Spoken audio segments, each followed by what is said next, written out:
muri yeZimbabwe hazvina kumira zvakanaka.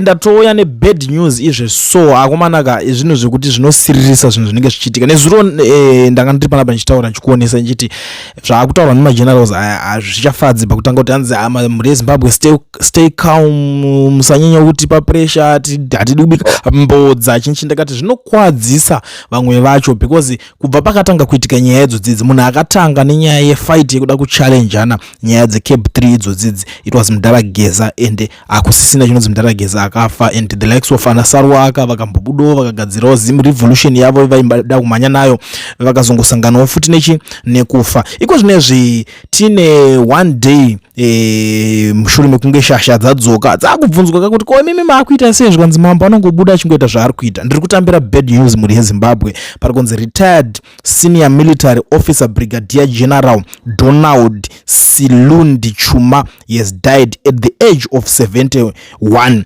The Zimbabwe National Army ZNA has confirmed kuti aiwaka ndizvo zvatoitika.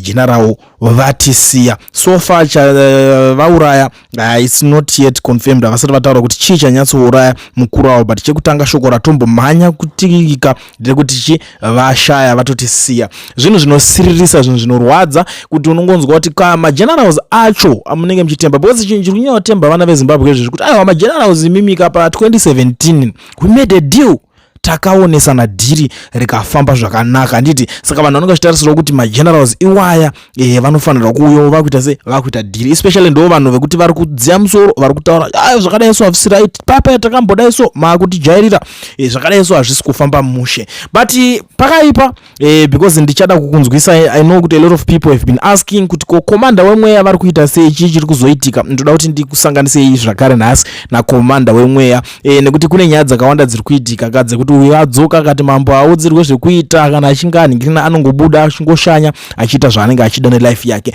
But tisatenda pane nyaya iyoyo kuti tinyatsodiga deep tinzwe kuti komanda vari kuti kudii nhasi, komanda vemweya. Ndinogara ndakuzivisa kuti say Witness ex-wife has been arrested after he filed dockets against her on charges of denying him access to their children and for allegedly taking one of his devices containing his personal pictures. She is being held at Highlands Police Station.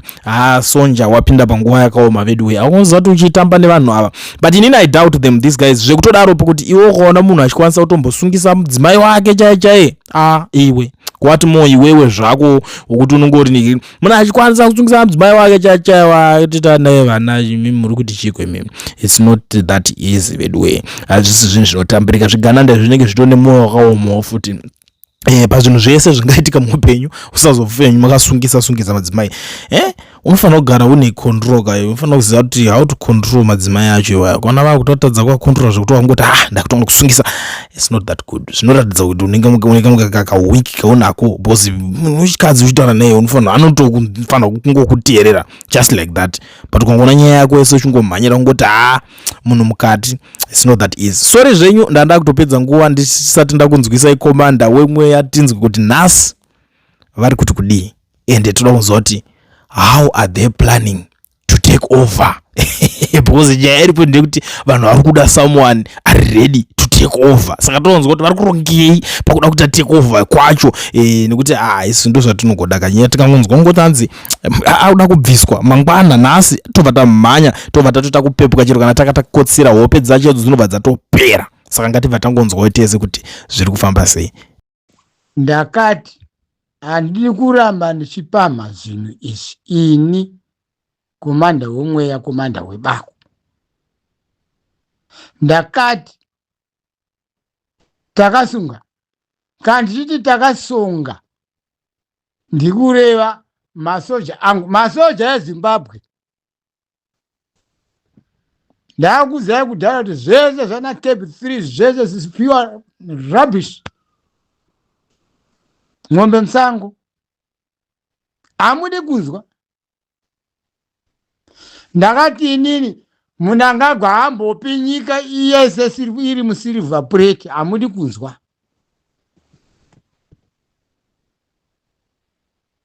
Takaitora nesilver plate, takaitora ne iye Mnangagwa wacho akatora silver plate akaitora nei? Saka ndizvo zvoka. Birds of the same feather flock together. Futi ngangani ndinosunungura Zimbabwe. Ndati ndingokudzai rimwe nerekupedzisira, zvese zviri kuitika hazvina nebasa rezvezvo. He Chamisa, he chichi, ndiani angamira akaita zvakaitwa naChamisa? Akazvitanga ari mwana mudikika. Moda kuti aite sei? Munhu moda kuti ataura achiti chii? Ane futi. Ndiri kubvunza, ndati ane futi here Chamisa?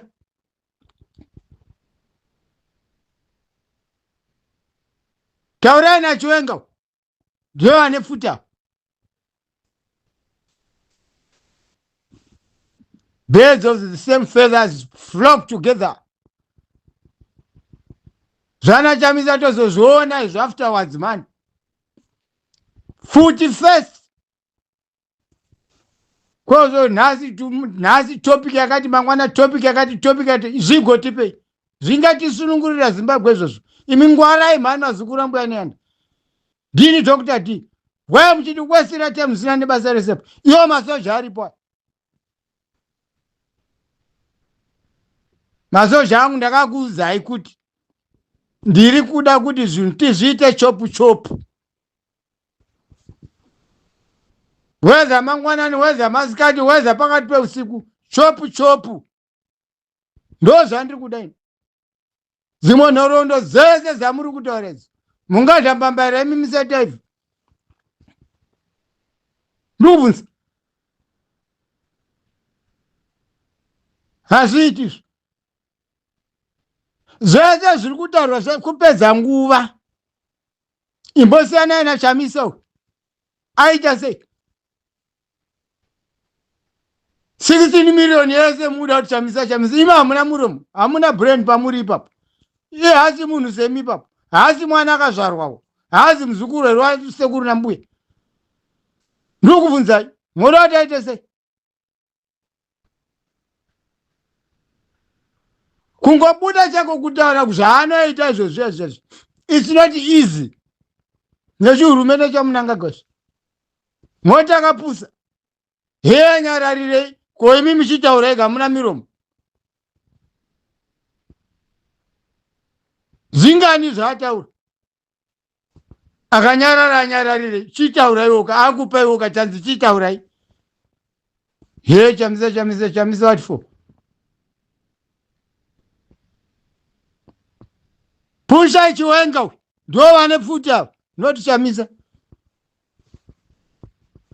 Chamisa anozouya kunhwa kwefuti kwembumburi kwatonhora. Kune kwakuda pfungwa. Ndo panozopinda vana Chamisa. Vana vadika, madhara vana Chiwenga ndo variza, ndo vane futi mani. Hinda chida kuti chingozvirasa nezvinhu zviri pachena so. Chi? Ini komanda ndokuti ti handizvidi izvozvo komanda wemwe webakweni. Ndakati ndiri pamvuri, ndakati suri inorira manje. Kwaita zvese zvamuri kutaura zvo, kutambisa nguva kuya.